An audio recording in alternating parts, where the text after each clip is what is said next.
Warning: these are my initial first impressions of the power fantasy, and they are subject to change. Some spoilers ahead.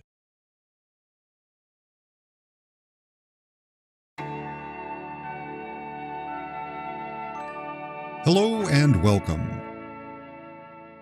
The Power Fantasy is an ongoing but limited series by Kieron Gillen and Caspar Wijngaard.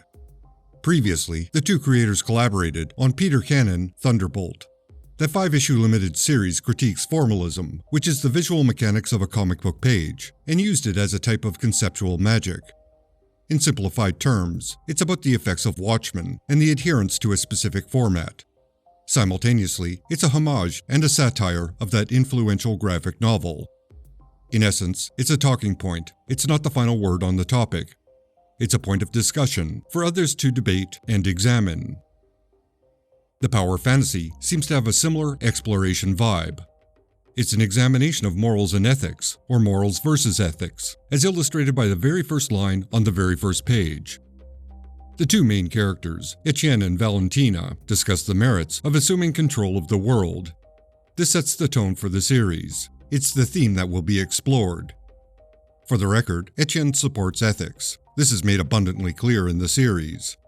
Valentina, who is a literal angel from heaven, or at least believes she is, embodies morality. Since classically speaking, religion has always been perceived as a series of values wrapped inside a parable intended to guide behavior. Whether those beliefs actually defines a moral approach to life, well, that's for others to debate. Hi, this is Alan, the voice of Strange Brain Parts. Sorry for the interruption, but I'll be brief. Please subscribe and support this channel on Patreon. Links are down below. Thank you. Now back to the video. The opening scene is exceptionally important for the series. It's practically outlining the direction of the overall story. The foreshadowing is light, but present. Overall, it establishes the stakes and the delicate balance that's required to keep everyone in check. To me, it seems to be heading in a humane approach to the end results of Miracle Man. A conflict is inevitable, and depending on who is left standing, that will dictate the future. As a bit of background foreshadowing, the street sign that reads, "One Way," is a nice touch. I like its ambiguity, because it can be interpreted as the start of Etienne's long-term plan, or it could mean he's beginning to convince Valentina his point of view is correct, or both. Personally, Etienne reminds me of Harry Seldon, the psychohistorian from the Foundation series, who predicts and engineers social and political events to establish a perfect empire. Unlike Seldon, Etienne is a powerful psychic. In comparison to a popular example, his capabilities exceed Charles Xavier's by an order of magnitude. Due to her divinely granted powers, Valentina seems like a vague parallel to Wonder Woman. However, that connection seems coincidental rather than intentional. The point being, both characters may contain elements from other sources, but they are unique individuals, not clones. The other character of note is the Heavy. His name implies that he's the bad guy. More accurately, he's the instigator of all the events that lead to the conclusion. With Etienne displaying characteristics of Professor X, the Heavy can be seen as a counterpart to Magneto, because their point of view and methods are in opposition. Curiously, the main story takes place in 1999, the final days before the end of the millennium. Presumably, the year 2000 is where the plot culminates. The world either comes under complete control of a superpower, or those individuals are removed, or the planet is destroyed in a superhero apocalypse. While those are the obvious stakes, total annihilation seems like a bleak ending, and I don't believe that's where the story is headed. Anyway, the 1999 storyline is the final part of the saga. It is the tipping point where the delicate balance maintained can no longer sustain itself. Chaos and destruction is inevitable. The chaos begins when the Heavy and the United States get into a dick measuring contest. This leads to the US firing a weapon provided by another superpower, Magus. Unfortunately, this weapon is ineffective. It was only intended as a comfort blanket for the country to make them feel somewhat secure against a superpowered individual. Once attacked, the Heavy prepares to retaliate by, literally, throwing Texas into space. Etienne intervenes and negotiates a suitably just response. He also solicits the approval of the other superpowers, and once the others approve, Etienne instantly kills everyone involved with the attack on Heavy. It's brutal, but sends the intended message. This sets into motion what will turn into a conflict between the 6 major superpowers on Earth, all of whom have their own agendas and extinction event levels of power. Beyond that, I don't want to reveal any other story beats, because I think that ruins your reading experience. All I should add is the story is fractured. By that I mean, the main 1999 story is interrupted by various events in the past that provide context. They show specific incidents that shaped the world to where it is in 1999. Worth noting is the artwork by Wijngaard. It has leveled up in the years since Peter Cannon. There is a confident visual fluidity to every scene.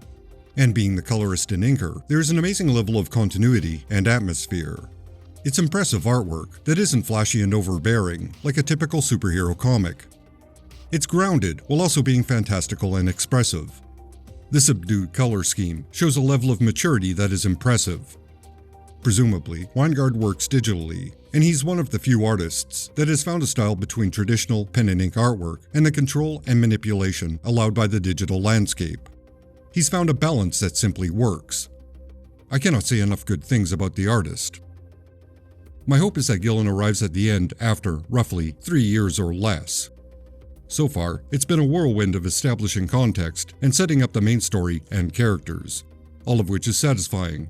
It's well done with a consistent pace. It would be a shame to see an ambitious series overstay its welcome. That was the problem his prior series, The Wicked and the Divine, ultimately faced. It was a solid concept that went on for at least a year too long. While it's easy to justify all the parts as pieces of the overall tapestry, they weren't strictly necessary. But, considering Gillen is more experienced, he's likely to get in and get out of a story without bleeding it dry and giving the audience everything he can. This isn't a critique, it's more of an editorial note. It's okay if there are a few gaps, the audience will make all the necessary connections. In the end, I feel quite comfortable recommending the power fantasy. It has an engaging, if not fractured, epic quality that respects you get what it's driving at. It's mature and embraces the superhero genre with a grounded voice and great visuals. Thematically, it's not preachy or condescending.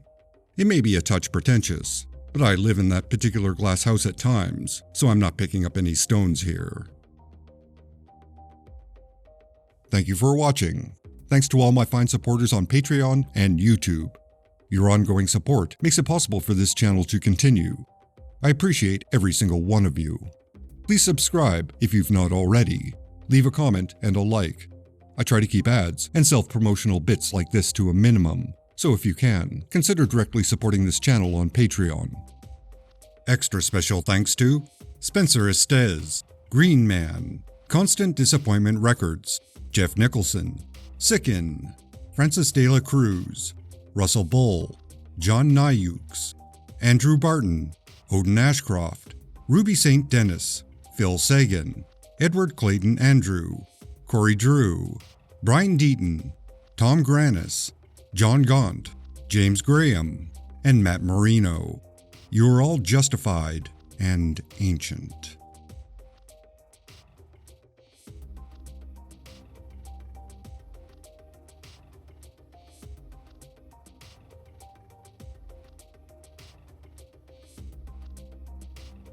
Bebop, boop, boop, bebop.